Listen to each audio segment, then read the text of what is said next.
Boa noite, gente. Graça e paz a todos. Muito bom estarmos juntos hoje, com a banda Corandeu aqui também com a gente. Obrigado pela presença da banda. Que som bacana. Essa noite da comunhão, a proposta dela é ser exatamente isso, uma noite com alegria, com música boa, com devocional e com comunhão, né? Esse é o nosso objetivo aqui. Então, a gente está muito feliz por começar esses encontros aqui nas sextas-feiras e que o Senhor nos abençoe hoje, né? Luzes, cadê as luzes? Está faltando as luzes. Eu não estou acostumado a pregar no escuro, não. Não estou vendo vocês direito. Gente, eu queria conduzir vocês a um devocional breve aqui. Queria que vocês abrissem suas Bíblias no livro de Atos. Agora sim. Agora eu estou vendo as pessoas, é isso aí. Obrigado, Alex. Atos capítulo 5, aliás, capítulo 4.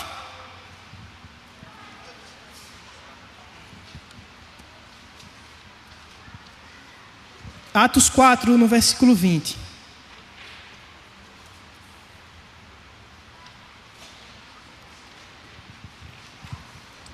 Atos 4, 20.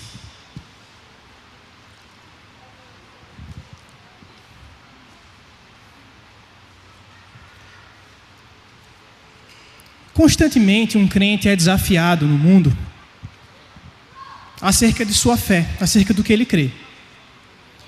Se ele não está sendo desafiado, tem algo errado, porque é o que o mundo costuma fazer: questionar acerca do que nós cremos. Eu mesmo recentemente fui questionado algumas vezes por pessoas diferentes. E numa conversa tranquila, agradável, as pessoas costumam chegar à mesma conclusão: Natan, você crê nisso porque te ensinaram quando você era criança. Você crê no Evangelho, você vai à igreja porque quando você era criança você aprendeu assim. Teus pais te disseram que era assim. Na escola você ouviu que era assim. Você ouviu o tempo todo na igreja. Então você seguiu o bonde. Como se qualquer crente que tenha uma sua convicção muito bem estabelecida no Evangelho não teve suas próprias crises. Não questionou seu próprio coração sobre se ele cria mesmo ou não. Como se o crente fosse simplesmente doutrinado. Não é uma fé firme. Não é uma convicção verdadeira, profunda, enraizada. É apenas algo que ele aprendeu. Então ele seguiu o bonde. Ele entrou nessa zona de conforto. Foi vivendo a sua vida certinha. E ficou por isso mesmo. Se você ainda não foi questionado acerca da sua fé, se você ainda não foi questionado do porquê você crê, no que você crê, então você ainda será. Esse dia vai chegar, esse momento vai chegar. E como é que você vai reagir? Esperamos que seja como nós lemos aqui em Atos, no capítulo 20, no capítulo 4, no versículo 20. Diz o seguinte o texto: pois não podemos deixar de falar do que vimos e ouvimos. Pois não podemos deixar de falar do que vimos e ouvimos. Feche seus olhos, vamos fazer uma oração. Pai, nós te pedimos hoje a tua direção. Ilumina, Espírito Santo, nossa mente, para que nós possamos entender, ouvir tua voz e obedecê-la. Assim nós oramos em nome de Jesus. Amém. Nesse momento aqui, os apóstolos Pedro e João foram questionados acerca da sua fé. Assim como eu e você temos sido ou um dia seremos. E nessa ocasião, no capítulo 3, eles haviam ido ao templo na hora nona, a hora da oração, e um deficiente físico, um aleijado, já com seus 40 anos de idade, foi levado à porta do templo. Ele era levado sempre que as pessoas chegavam nessa hora nona, na hora que os judeus iriam prestar sua adoração, seu culto, suas orações, para receber esmolas. E Pedro e João foram abordados por ele. Esse mendigo pediu esmolas. Pedro e João olharam para ele e disseram: eu não tenho prata nem ouro, mas o que eu tenho eu te dou. Em nome de Jesus, o Nazareno, levanta e anda. Então Pedro pega ele pela mão e o homem anda. Isso surpreende todos, deixa aquelas pessoas maravilhadas. Era um grande grupo de pessoas. Milhares de pessoas iam ao templo prestar culto, prestar suas orações a Deus. Todas elas viram esse milagre. Isso levou-as a glorificar a Deus. Mas ao mesmo tempo, incomodou os mestres, incomodou os sacerdotes, incomodou a ponto deles depois voltarem e prenderem Pedro e João, levarem eles a um questionamento. Diante do Sinédrio, eles foram questionados. E o versículo 13, aliás, o versículo 12 finaliza o discurso que Pedro fez ali no Sinédrio. Ele diz o seguinte: não há salvação em nenhum outro, pois debaixo do céu não há nenhum outro nome dado aos homens pelo qual devamos ser salvos. E a reação dos sacerdotes foi a seguinte, versículo 13. Vendo a coragem de Pedro e João e percebendo que eram homens comuns e sem instrução, ficaram admirados e reconheceram que eles haviam estado com Jesus. Todo mundo viu o homem curado, todo mundo viu a coragem de Pedro e João, e eles não tinham o que fazer com eles. Não podiam prendê-los por nada, por nenhum motivo, e nem necessariamente proibi-los de pregar. Então eles decidem lhes ordenar que parem de pregar. É isso que diz o versículo 18. Veja aí se você tiver com sua Bíblia aberta, ou o seu celular. Então, chamando-os novamente, ordenaram-lhes que não falassem nem ensinassem em nome de Jesus. E então Pedro e João responderam no versículo 19: julguem os senhores mesmos, se é justo aos olhos de Deus obedecer aos senhores e não a Deus, pois não podemos deixar de falar do que vimos e ouvimos. A grande questão aqui não é se eles foram ou não proibidos de pregar, mas como eles reagiram a esse questionamento, como eles reagiram a essa ordem. A ordem era de não pregar, mas então eles respondem: nós vamos obedecer a vocês ou a Deus? Vocês acham o que é mais certo? Julguem vocês, porque nós não podemos deixar de pregar. A grande ideia aqui é que nós somos testemunhas de Cristo. Nós somos testemunhas de Cristo. Mas por que nós devemos reagir como Pedro e João? Por que nós devemos, diante do mundo, testemunhar de Cristo? Há duas respostas para isso. Em primeiro lugar, é porque é inevitável para nós. Testemunhar acerca de Cristo é inevitável para nós. Veja o que eles mesmos dizem. Nós não podemos deixar de falar. Não é opcional. Não é volitivo. Não é da vontade. Não é que nós estamos empolgados. Nós temos vontade de pregar. Nós estamos animados. Nós aprendemos muito e queremos ensinar. Não é simplesmente uma transmissão de informação intelectual. Pedro e João, na verdade, eram reconhecidos como não intelectuais, como nós lemos no versículo 13. Eles eram homens sem instrução. E eles mesmos, isto é, os sacerdotes, perceberam que Pedro e João haviam estado com Jesus. Eles eram testemunhas, eles conheceram o Mestre, eles viveram com o Mestre, andaram com o Mestre. Porque para quem anda com o Mestre, é impossível não falar dele. é impossível não dar testemunho de quem Cristo é. É inevitável falar sobre a pessoa de Jesus Cristo. Essa reação deles é a reação esperada de todo crente. Porque todo crente é um testemunho de Cristo. É uma testemunha de Cristo. O que nós vimos e ouvimos nos torna incapazes de não falar. Aquilo que nós conhecemos, vendo e ouvindo do próprio Cristo, não nos deixa escolha. Se nós estamos em Cristo, se nós o conhecemos, se nós o vemos e o ouvimos, isto é, em sua palavra, não nos resta outra alternativa. Não há outro caminho para nós, a não ser torná-lo conhecido. Não há outra opção. Não nos é dada escolha. Nós o vimos, nós o ouvimos, então nós testemunhamos. Essa é a vida de um cristão. Nós vimos e ouvimos coisas que não podem ser escondidas do mundo. Nós temos que testemunhar, porque são coisas impossíveis de guardar.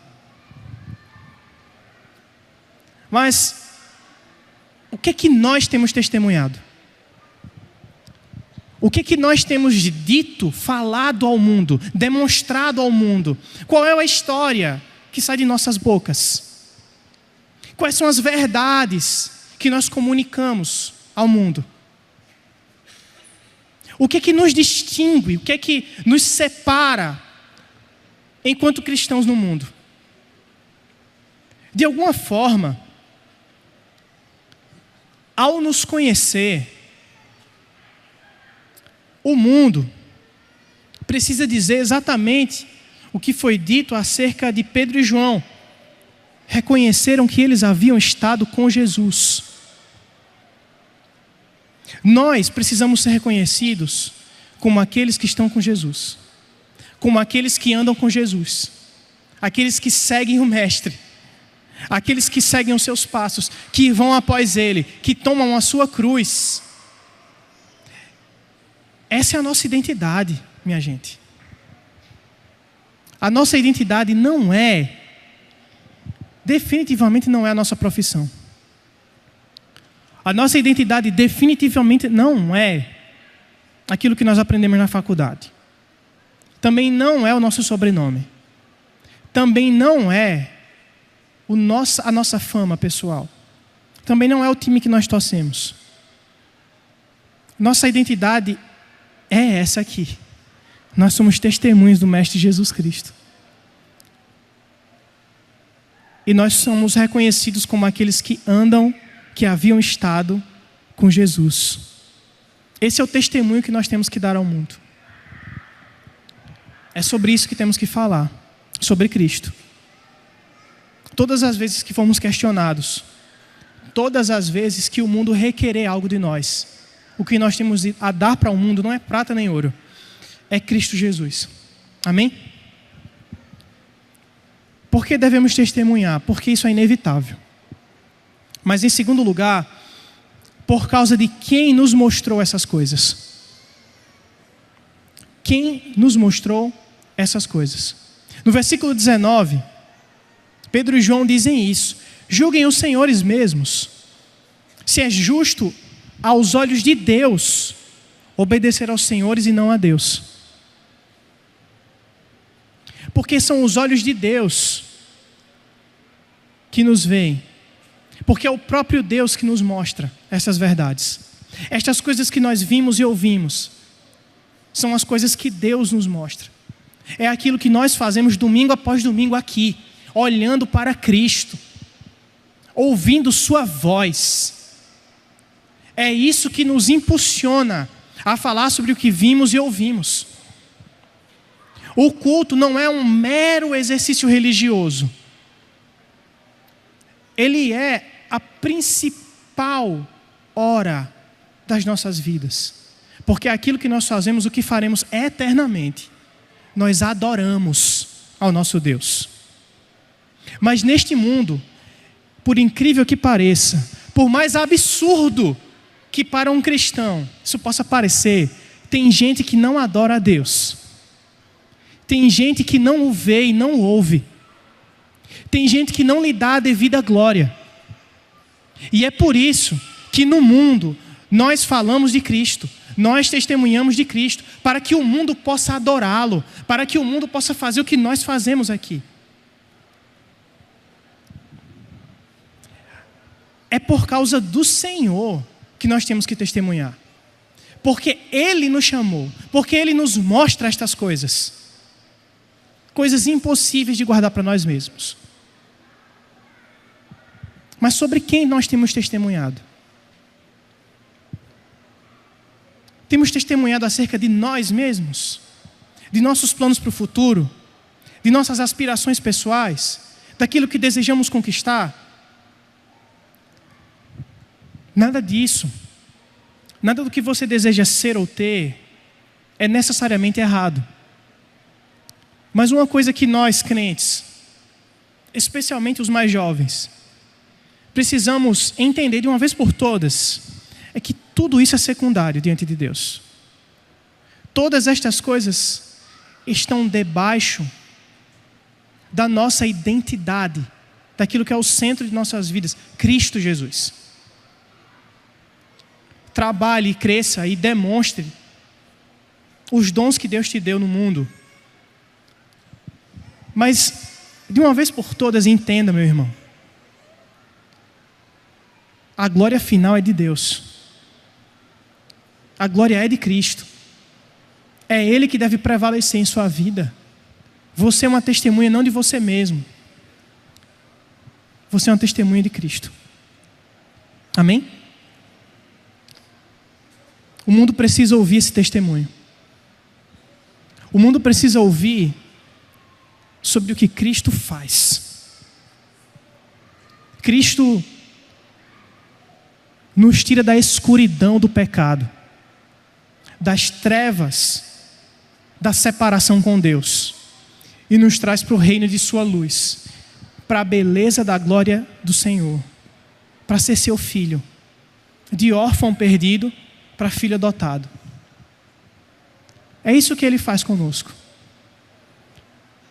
Ele nos tira da sarjeta do mundo e nos coloca em um quarto novo, limpo e cheiroso. Ele nos ama dessa forma. Ele nos chama de filhos. Esse testemunho que você tem como filho de Deus precisa ser dito ao mundo. E esse testemunho é o Evangelho. Fale do Evangelho.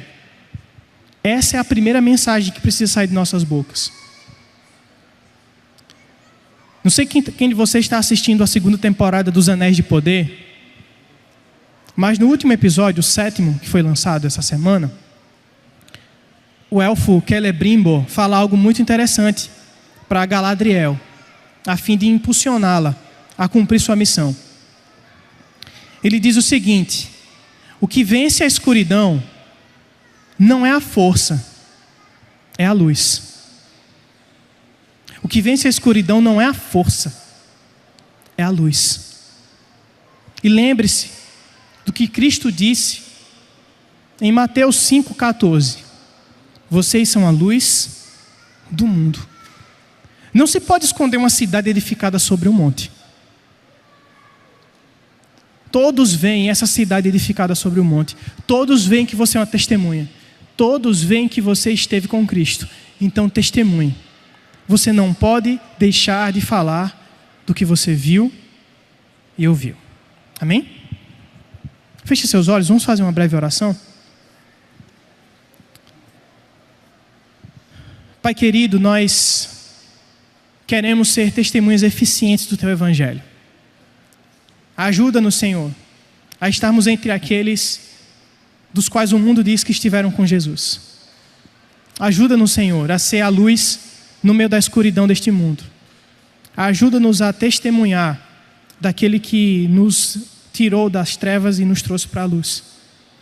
Faz isso, ó Deus, em nossas vidas. Dá-nos poder, dá-nos graça. Dá-nos dedicação, Senhor, constante em oração e na meditação na Tua palavra. Que assim seja para a glória do Teu nome, assim oramos em nome de Jesus. Amém.